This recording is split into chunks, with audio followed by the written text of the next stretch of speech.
وقد جاء في سيرة سيدنا الحسن بن علي، وكان من الشروط التي كاتب بها معاوية بن أبي سفيان أن يبعث إليه ب100,000 كل عام ومن مال المسلمين لينفقها في الأضياف وفي المصالح التي تجري على يديه.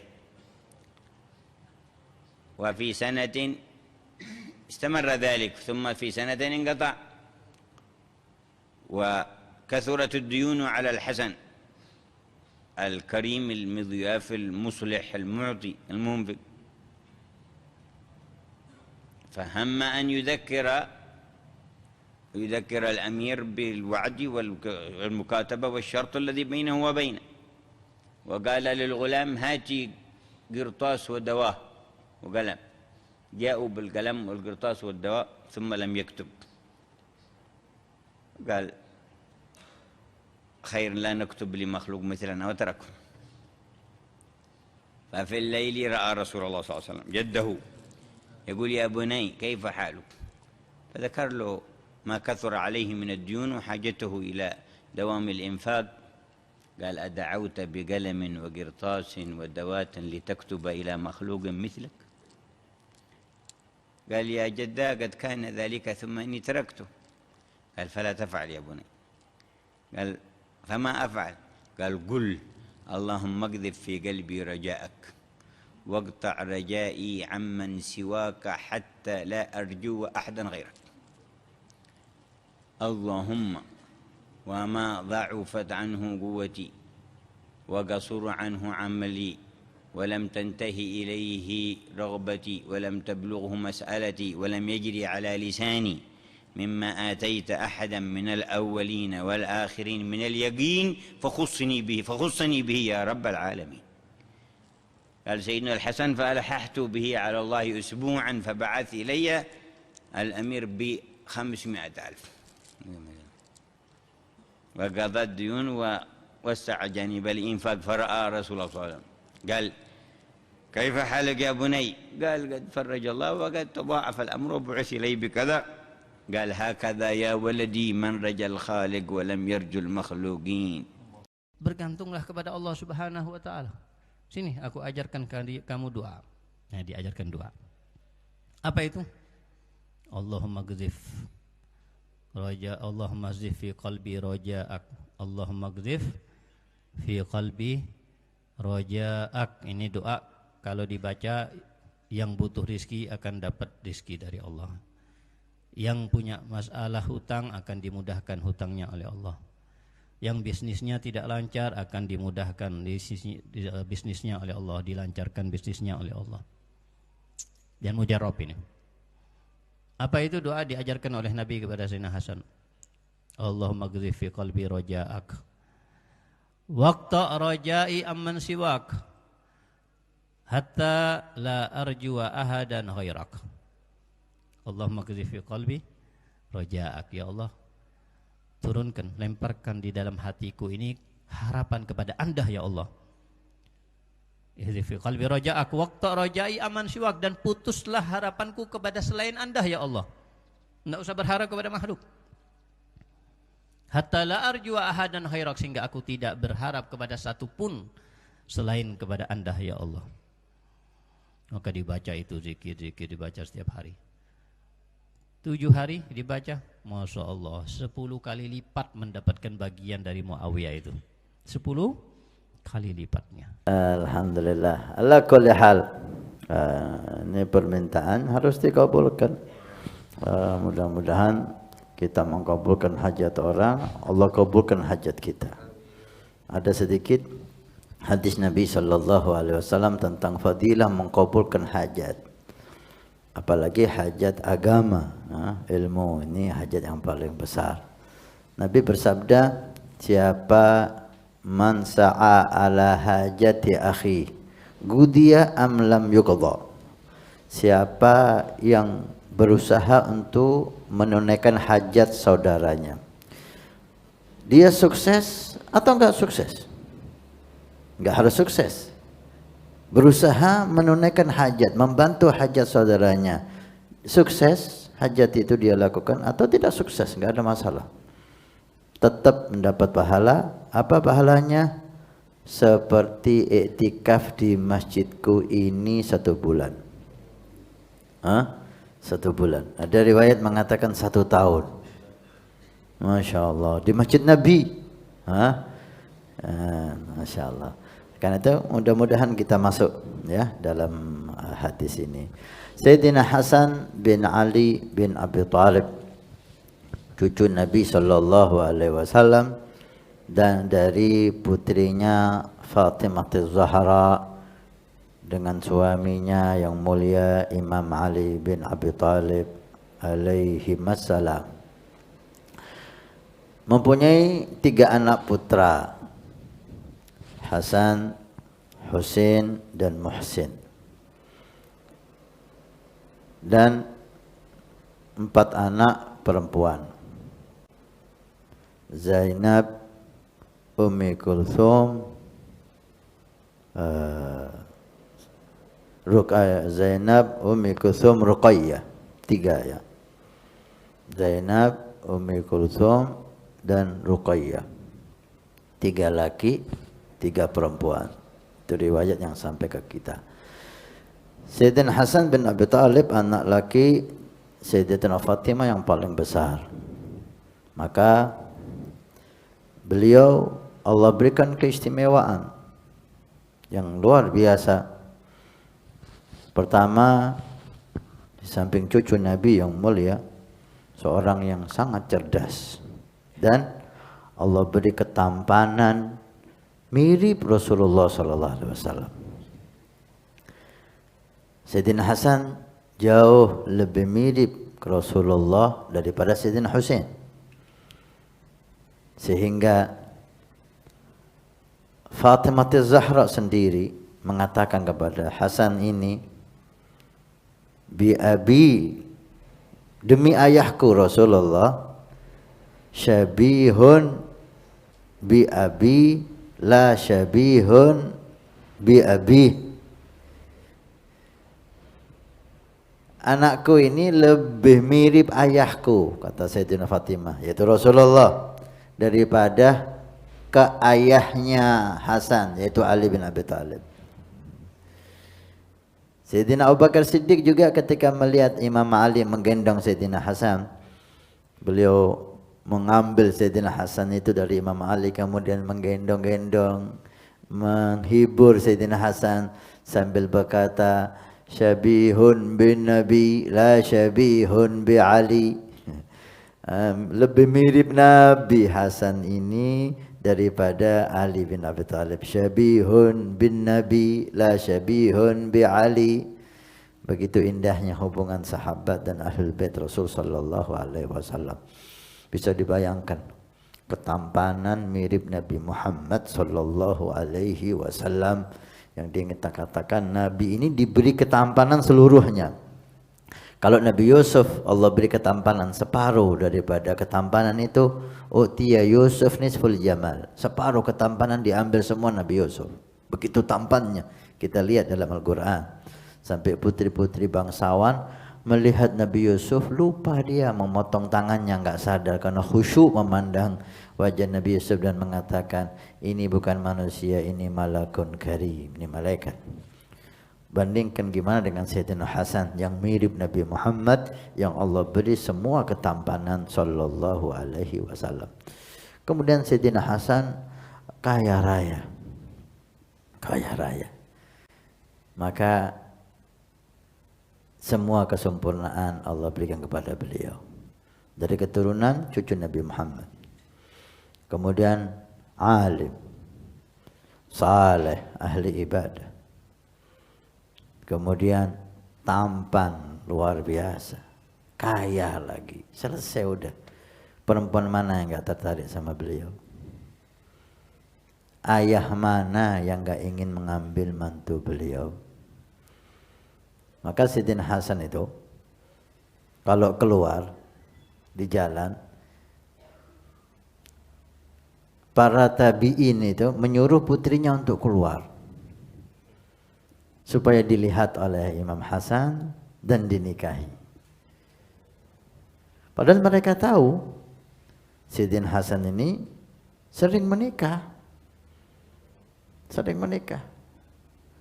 Ya otomatis tidak bisa lebih dari 4.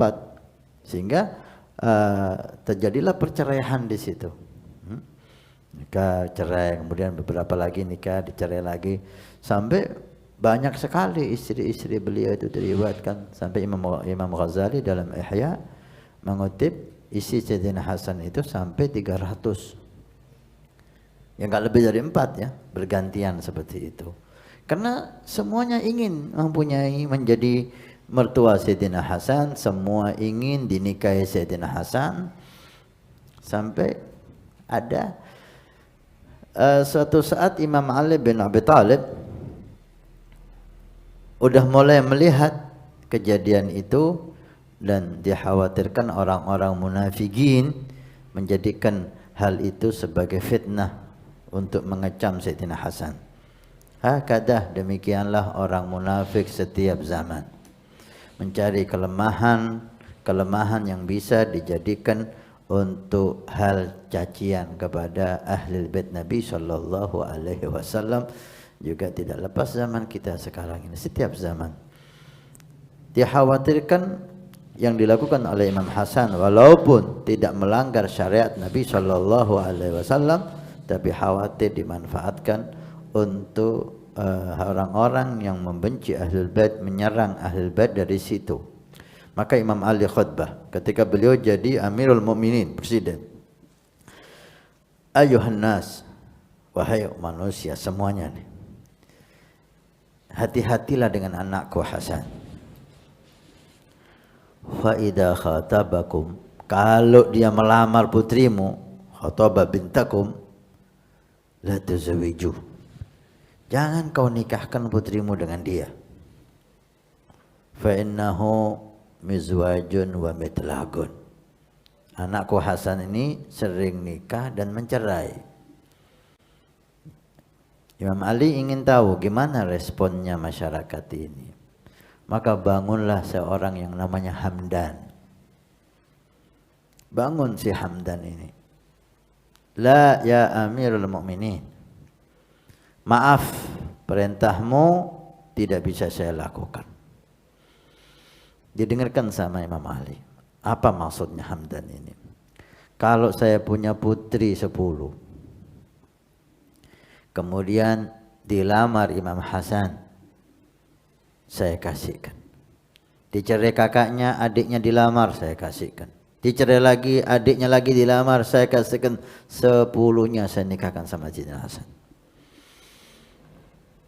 Imam Ali mendengar itu, beliau marah karena Hamdan menentang perintahnya. Jangan dinikahkan kok malah diejek, seakan-akan gitu kan. Jangankan saya punya putri 1, 10 saya nikahkan sama Hasan semua. Tapi Imam Ali gembira bahwa Hamdan faham, tahu apa tujuan Imam Hasan banyak menikah. Karena pernikahan itu di salah satu tujuannya untuk menyambung silah. Nabi sallallahu alaihi wasallam dalam hadis yang saya bersabda, in qata'a yaumul qiyamah kullu nasabin wa hasabin.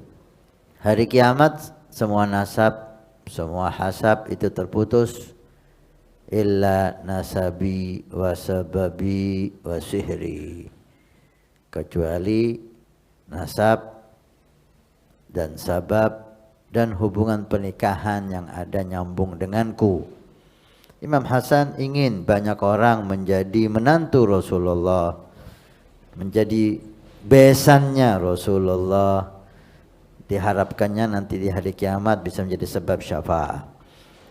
Imam Ali gembira dengan Hamdan karena memahami hal itu, maka beliau ditentang perintahnya, enggak marah, malah mendoakan Hamdan. Lau kuntu bawaban ala babil jannah, kata Imam Ali, kalau saya menjadi penjaga pintu surga, lagutu li Hamdan, maka saya perintahkan kepada Hamdan, udkhuluha bisalam, kamu masuk surga. Ini sebagai bentuk gembiranya Imam Ali kepada Hamdan, memahami tujuan Imam Hasan bin Abi Thalib. Tapi hal itu dimanfaatkan oleh musuh-musuh Ahlul Bait. Sejarah mengatakan hal itu. Wallahu a'lam tentang kebenaran sejarah itu 100% atau hanya 50%, kita tidak bisa memastikan kebenaran sejarah karena mungkin ada tambahan-tambahan. Karena itu bukan Al-Quran dan bukan hadis yang sahih. Diceritakan dalam sejarah kejadian itu dimanfaatkan oleh musuh-musuh Imam Ali sehingga ada seorang perempuan cantik, keturunan terhormat, disuruh oleh salah satu penguasa, tidak perlu saya sebutkan namanya, di zaman itu untuk menikah dengan Imam Hasan. Setelah itu membunuh Imam Hasan dengan meracuninya. Si perempuan ini, setelah kau berhasil membunuh Imam Hasan, maka kamu akan saya nikahi. Dia tergiur dengan jabatan. Yang mau menikahi siapa? Waktu itu pemimpin, presiden. Ada yang mengatakan Yazid, ada yang mengatakan kabar ini juga tidak bisa dinisbahkan kepada Yazid. Yang jelas Yazid fasik. Terjadilah hal itu setelah menikah, diracuni Imam Hasan dan meninggal akibat racun itu. Takdir minallah. Allah menginginkan Ahlul Bait mati syahid fi sabilillah. Nah, adiknya Husain pun dipenggal kepalanya. Setelah meninggal Sayyidina Hasan, si perempuan ini setelah iddah menagih kepada si Yazid, udah, ayo nikahi saya. Jadi saya istri khalifah, istri presiden. Kata Yazid, la, cucu Nabi aja berani kau bunuh, apalagi saya. Saya cucunya siapa? Enggak. Ini sudah hadiah dari saya, dikasih uang si perempuan tersebut, selesailah. Ini kisah yang kita dapatkan di dalam sejarah. Wallahu a'lam kebenarannya. Intinya demikianlah Ahlul Bait Nabi sallallahu alaihi wasallam. Setiap zaman pasti ada orang-orang, kelompok-kelompok yang membenci beliau. Tinggal kita dalam posisi yang mana? Pencinta atau posisi pembenci? Naudzubillah. Sedikit ingin memberikan ulasan berkenaan dengan akidah kami dan kaum Sadah Husainiyin. Maksudnya kami di sini adalah Al-Imam Abdullah bin Ali Al-Haddad dan juga para ulama di Hadramaut, dan juga Husainiyin yang dimaksudkan adalah kalangan daripada keturunan Imam Husain bin Ali bin Abi Thalib.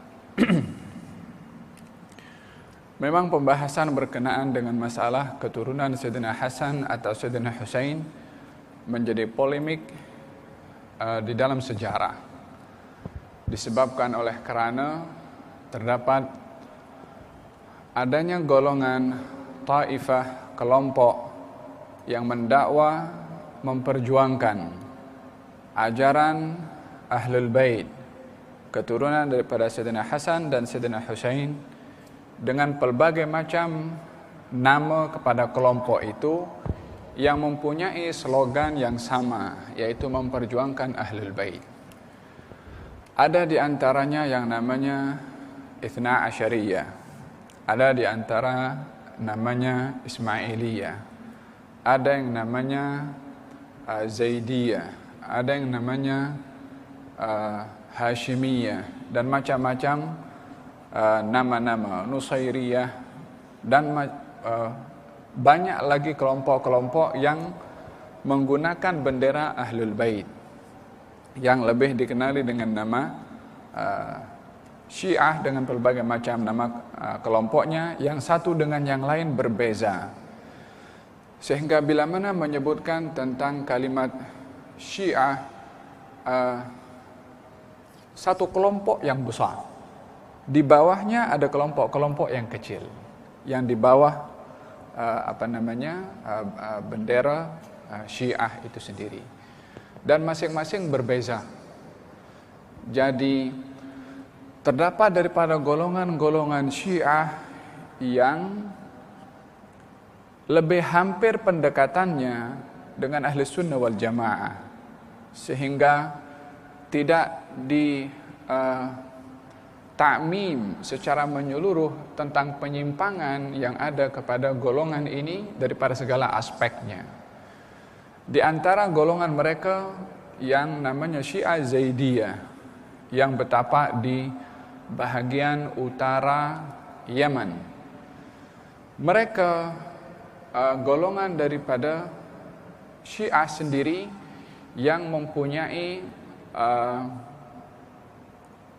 pendapat ataupun pegangan yang mirip dengan ahli sunnah wal jamaah. Mereka tidak mencaci kepada sahabat, seperti mana golongan-golongan yang lain yang mencaci, mencerca, merendahkan kepada sahabat Nabi SAW. Mereka menggunakan rujukan hadisnya juga kepada kitab-kitab dan perawi-perawi daripada ahli sunnah wal jamaah, hanya dalam setengah perkara yang berbeza.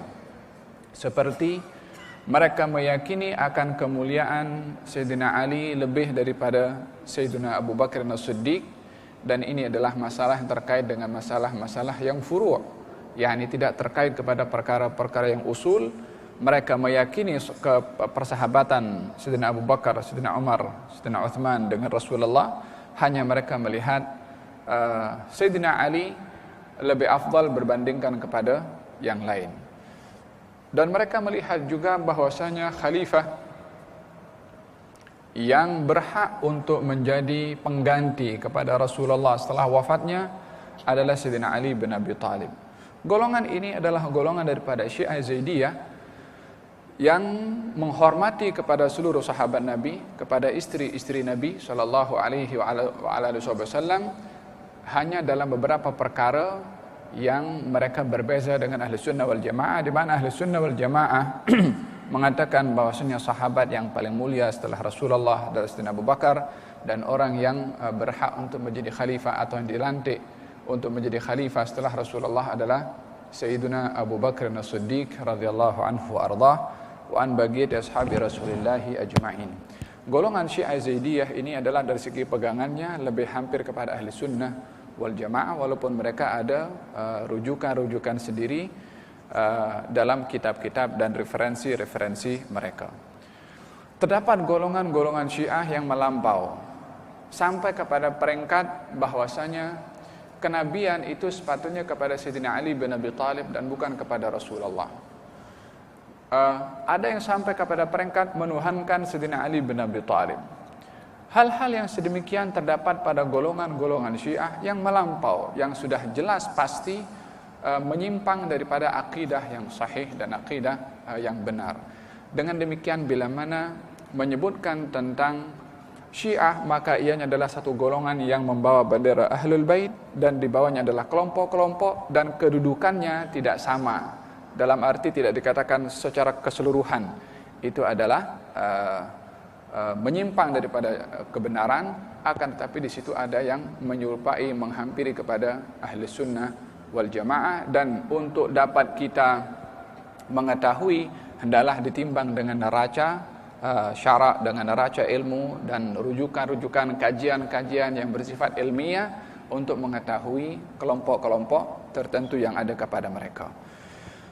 Idzan golongan daripada Al-Husainiyin, keturunan daripada Sayyidina Husain bin Ali bin Abi Thalib, atau kelompok yang secara nasab dan pegangan juga ada kepada keturunan beliau yang ada di Hadramut, yang dikenali dengan golongan Al-Alawiyin. Golongan Al-Alawiyin adalah golongan Ahlul Bait, tetapi mereka juga adalah berpegang kepada konsep ahli sunnah wal jamaah. Seperti golongan kaum Alawiyin yang ada di Hadramut, termasuk Imam Abdullah bin Abi al-Haddad, termasuk Al-Imam Ali bin Muhammad bin Husain Al-Habsyi, termasuk Al-Habib Idrus bin Umar Al-Habsyi, dan ramai dari para ulama-ulama yang ramai daripada mereka yang datang daripada Hadramaut ke Nusantara ini.